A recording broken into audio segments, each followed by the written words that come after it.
Okay, good day. May tanggap po tayo dito ngayon na integrated amplifier, Josun Marks Max. Ang issue po nito ay ayaw pong tumunog. So, bali po sa sinabi ni customer, may nagtingin na daw po nito, kaya lang hindi nga daw po nadali yung sira. So, sabi niya, may mga pinalitan na rin daw po mga pyesa dito at ayaw pa rin daw talagang tumunog. So, ayan, ang ginawa ko, binaklas ko na po siya kagad at tinignan ko po kung ano po yung mga pyesa na pinalitan. Dito po sa amplifier na to, itong Josun Marks Max po na ito, kung makikita nyo po sa board, medyo compact po siya at po yung mga pyesa niya ay SMD. So, yung ganitong amplifier po ay medyo mahirap gawin. Hindi po siya katulad ng 502 na conventional parts lang po yung ginagamit. So ito po ay SMD parts. So kung sakali pong merong sira dito na mga resistor, hindi na po natin siya mapapalitan ng same value kasi wala po tayong available. Ang available lang po natin dito ay mga conventional resistor, yung mga madalas pong ginagamit na resistor. So yan, ang ginawa ko po dito, chinek ko yung capacitor niya kung may charge na natira. So ayan po, kung nakikita po ninyo, bali 4 na capacitor po yan. Yung pong babang part, meron pa po siyang charge. So ayan, check po natin kung saan nakikita po ninyo sa ating pong multimeter, meron po siyang charge na 30 volts. So, ang ginawa ko po dito, diniskarga ko po muna yung charge ng capacitor gamit po yung plug ng electric fan.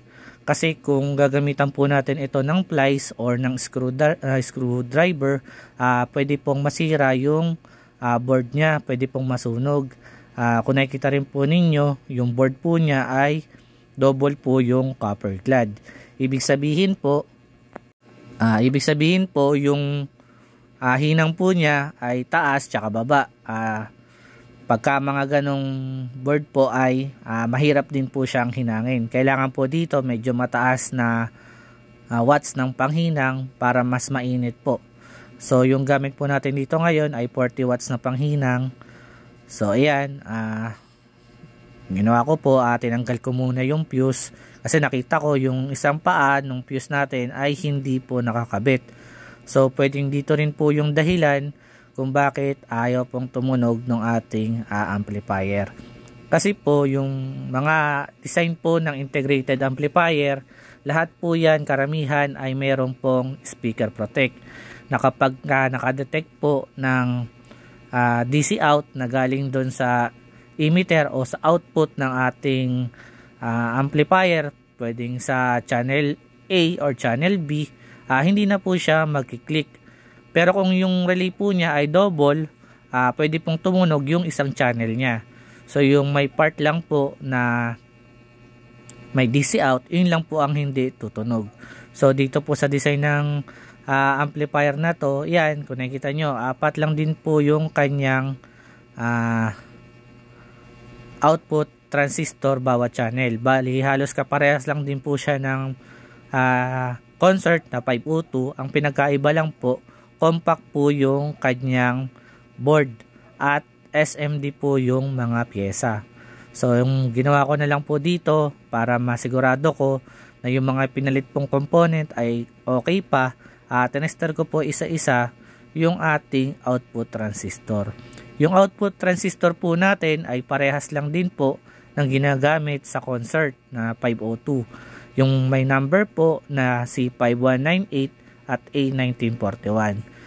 So ayan, pang-4 na transistor na po yan. Sa deflection po ng ating multimeter, kailangan po hindi po papalo yung pin number 1 at pin number 3 ng baliktaran. Dapat isang side lang po. Tapos po, kung mag-check po kayo nito, siguraduhin po natin na tayo po ay nakaselect sa times 1. Kasi kung maglalagay po tayo ng select ng ating multimeter sa times 10, yung mababang resistor po niya ay makaka-count ng ating multimeter. So mas maganda po kung naka times 1 po ang ating multimeter para kahit may mababang resistor ay hindi po niya mabasa. So kung gusto nyo pong makasigurado na okay po yung ating output transistor, kung medyo duda po kayo, pwede nyo po itong baklasin. Kaya lang po sa ganito pong design ng board ay napakahirap po niyang kalasin. So ang ginagawa na lang po natin dito, kailangan medyo may kasanayan po tayo sa tingin ng deflection ng ating multimeter sa mga ganitong pagtetest ng transistor. So yan, ginawa ko yung mga hinang ng output transistor natin, kinorek ko din po kasi kung nakita po ninyo yan, medyo malaki po yung pagkakahinang niya. Ibig sabihin po niyan, nahirapan din po yung naggawa na hinangin ito dahil nga po yung board po na to ay double. So yung watts nga ng panghinang na kailangan dito ay mas mataas. So kung ang gagamitin mo dito ay mga 30 watts lang, sigurado yung soldering lead mo ay may hilaw. Kung mayroon kang 60 watts, mas maganda. Kaya lang nakaka-damage na rin kasi yun ng board. So ang pinaka safe na gamitin is 40 watts. So ayan, makikita po ninyo, hinihinang ko po isa-isa yung ating output transistor. Minsan po kasi yung pagkakaroon po ng cold solder sa mga paa ng ating electronic component ay nagiging dahilan din po kung bakit po hindi tumutunog yung ating amplifier. So sabi ko nga po kanina, yung DC out po ng bawat channel ng amplifier na ginagawa natin ay hindi mag-on kung meron tong nilalabas na kuryente sa kanyang speaker out. So dapat mahinang din po talaga natin siya ng maayos. So ayan, hanggang ngayon wala pa rin tayo nakikitang sira dito sa 4 na transistor magkabilaan. So ang ginawa ko dito, yan, yung 4 na yan, makita po natin, ayan po yung kanyang final driver transistor. Yan, lumipat na tayo dito. Dito naman po yung detestingin natin. Kung makikita po tayo shorted dito, pwedeng iyon din po yung dahilan kung bakit ayaw mag-click ng ating relay. So ayan, chinek ko lang din naman siya. Same lang din po siya halos sa 502 natin. Ang pinagkaiba lang po, plastic type po yung kanyang transistor. At yung sa 502 po natin ay metal type. Yun po yung may number na 2SA940 at 2SC 2073. Dito po, iba lang po yung number na ginamit sa kanya, pero halos parehas lang din po siya ng gamit. So ayan, nakita ko may cold solder ulit dun sa ating final driver sa isang transistor. So hininang ko lang siya ulit. So yung pong pinaghinangan natin, kailangan po malinis din po natin kasi yan, kung nakikita nyo, di ba medyo marami po siyang flux. Yung flux po na yan ng soldering lead natin, minsan po nakakaroon po yan ng connection papunta doon sa kabilang paa. So kailangan linisin din po natin yan para iwas din po tayo sa aberya. So ayan, yung sa fuse natin kanina, binalikan ko. Kailangan tanggalin ko po yung pinakahinang niya doon para po maibalik ko yung fuse na tinanggal natin. Yung fuse po kasi niya ay wala pong fuse holder doon sa ibabaw para nakaklip lang po yung fuse. Ang design po ng fuse nito ay mayroon pong paa. Bali nakalusot lang po yun doon sa may butas. So yun nga, subukan kong tanggalin yung bara doon sa butas ng ating PCB. So mahirap talaga siyang tanggalin kasi double nga yung kanyang copper clad. At isa pa, yung butas po ng paa na paglulusutan ng ating fuse ay maliit po. So dyan po ako napatagal sa pagtatanggal niyan. Kahit po maganda po yung gamit nating desoldering pump, nagkakaroon din po ng lead doon sa ibabaw. Pag dinadagdagan po natin, lumulusot lang po doon sa kabilang side. So kailangan din po doon sa kabilang side ay ipump nyo din kasi doon siya napupunta lahat. Kasi kung hindi po natin ipapump yun, hindi po natin may lulusot yung paa ng ating fuse. At ayan, natanggal ko na nga yung hinang ng ating PCB dun sa ibabaw, at yung fuse natin nanggal natin kanina ay buo naman. So ang gagawin natin dito, lalagyan lang muna natin siya ng paa para mailusot natin dun sa ating PCB. So yung ganito po, ang ginagawa kong diskarte dito, kailangan po malagyan po muna natin ng lead yung magkabilang dulo ng ating fuse. So kung ganyan lang po yung gagawin nyo, hihinangan nyo lang po siya ng ganyan, hindi nyo po siya mapapakapitan ng lead. So ang maganda pong gawin dito, gamitan nyo po siya ng papel diliha o pwedeng ipangkaskas dun sa ating fuse, kasi coated po yung mga terminal ng ating fuse, kaya po siya makintab. Pag kinaskas nyo po yan dyan sa liha, malalabas na po yung copper side nya. So mas madali na po siyang hinangan ng lead, kaya ganyan po yung ginagawa ko. Ngayon pagka nagasgas mo na siya, pwede mo na siyang hinangan.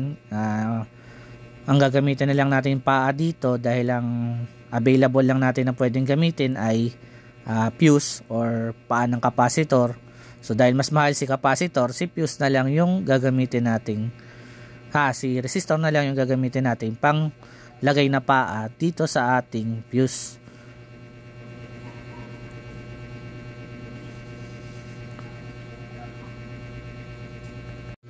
So sa paggagawa po ng amplifier, lagi po nating tatandaan na kailangan po masunod po natin yung step by step na procedure para po maiwasan natin na masiraan ng pyesa. Yung fuse po, wag po natin lalagyan ng jumper wire na makapal. Kung halimbawa wala po tayong available na fuse na ipamamalit, pwede naman po natin siyang lagyan ng jumper wire, pero wag pong makapal. Ngayon kung makakakita po tayo ng fuse na kamukha niya o mas mababa kahit konti lang doon sa original niya, pwede na po iyon. Kasi yung dito po sa ginagawa natin ngayon na Johnson na Marks Max, ang fuse po niya ay 10 ampere. Kaya yung mga output transistor po niya ay pinutok na lahat. Yung fuse po natin ay hindi pa pumuputok. So yung pong fuse dapat nito ay mga 7 amperes lang, pero yung nakalagay kasi sa kanya ay 10 amperes, kaya pumutok na yung output transistor niya, yung fuse po ay hindi pa rin pumutok.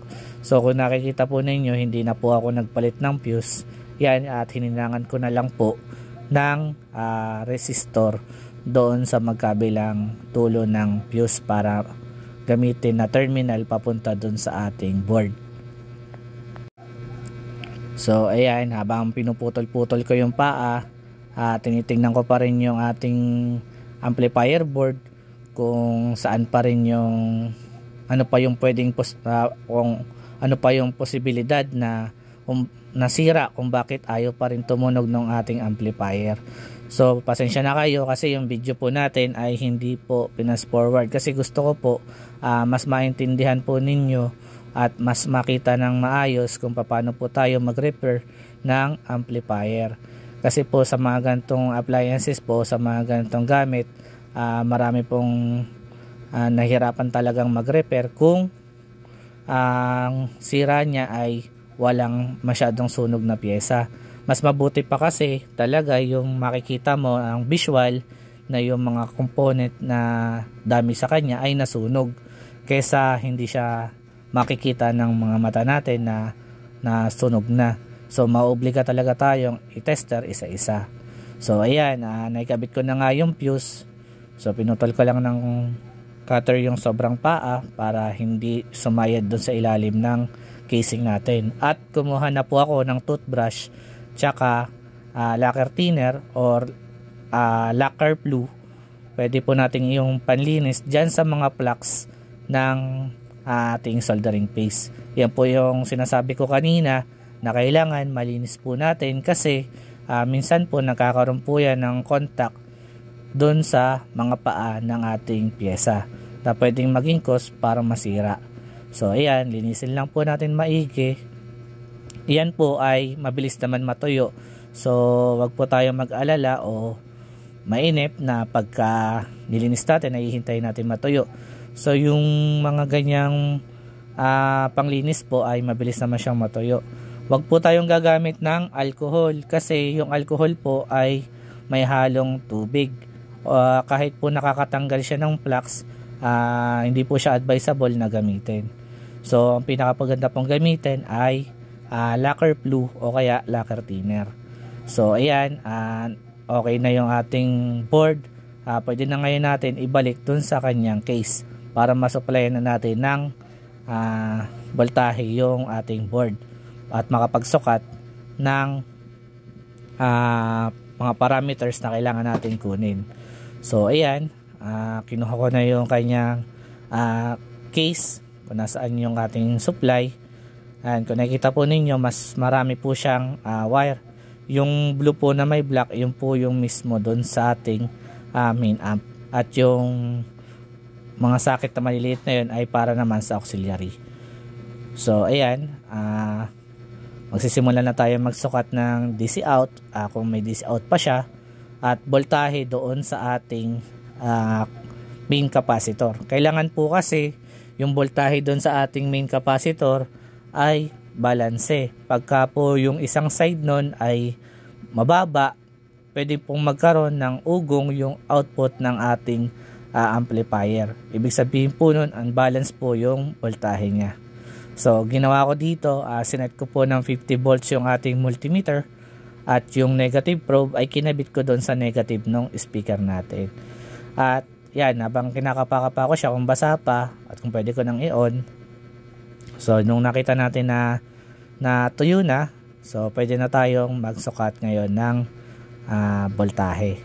Kasi yung output nga natin kanina, babalikan natin at uulit-ulitin natin na kailangan po wala po siyang voltahe na lalabas dyan sa may emitter ng transistor natin. Yung emitter po na yun po ang papunta ng speaker output. Kailangan po wala po tayong masukat dyan kahit na 3 volts or 5 volts. Kasi kung may masusukat po tayong voltahe dyan, hindi pa rin po magkiklik yung relay natin. Tandaan po natin na yung bias voltage po natin ay hindi po pwedeng lumagpas ng 1 volt. Kapag lumagpas po ng 1 volt yun, ang output po ng ating amplifier ay magkakaroon din ng voltahe. At yun din po ang magkukos para masunog yung speaker natin. So ayan, yung sinasabi ko kanina, chinek ko yung voltahe sa ating capacitor kung balanse ba. Then sinort ko muna siya ulit bago ko ibalik yung ating board doon sa dati niyang pwesto. Kasi pag nasabit yan dyan sa may pinaka casing niya, pwede pong madamage yung amplifier natin. Kasi yung holder po niya sa ilalim ay hindi po plastic. Meron po siyang metal part doon na nakaumbok at doon po nakatornilyo yung ating board. So ayan, sinet upan ko na siya ng speaker para matesting natin kung okay. Ito nga po palang Johnson Marks Max na to ay meron po siyang Bluetooth module. Ibig sabihin po meron siyang Bluetooth, USB, tsaka radio. So ayan, habang kinakabit ko yung speaker, so ayan, kinabit ko na yung speaker, then nilagyan ko siya ngayon ng jack. Ang gagawin po muna natin dito, mag-audio test po muna tayo dun sa ating jack para malaman natin kung okay na ba yung ating amplifier.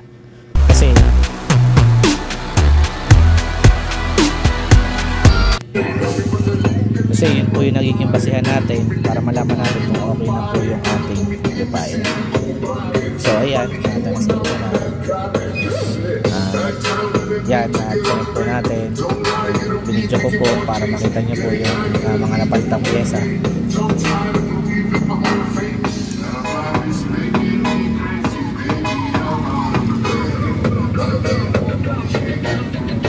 So tapusin ko na po yung ating video. Sana po ay may natutunan kayo. Kung may tanong po kayo, mag-comment na lang po kayo sa baba.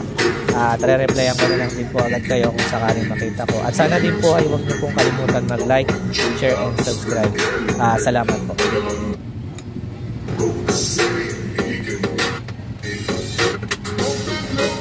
Mga lingkod na kakaliba sa tagal enerhiya mo sulit, papumalaki.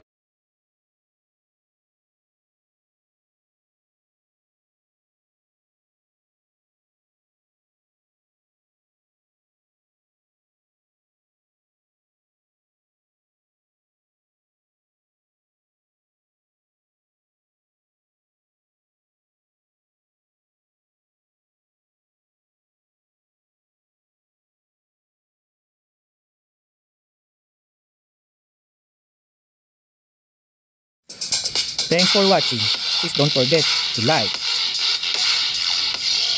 comment, share, and subscribe.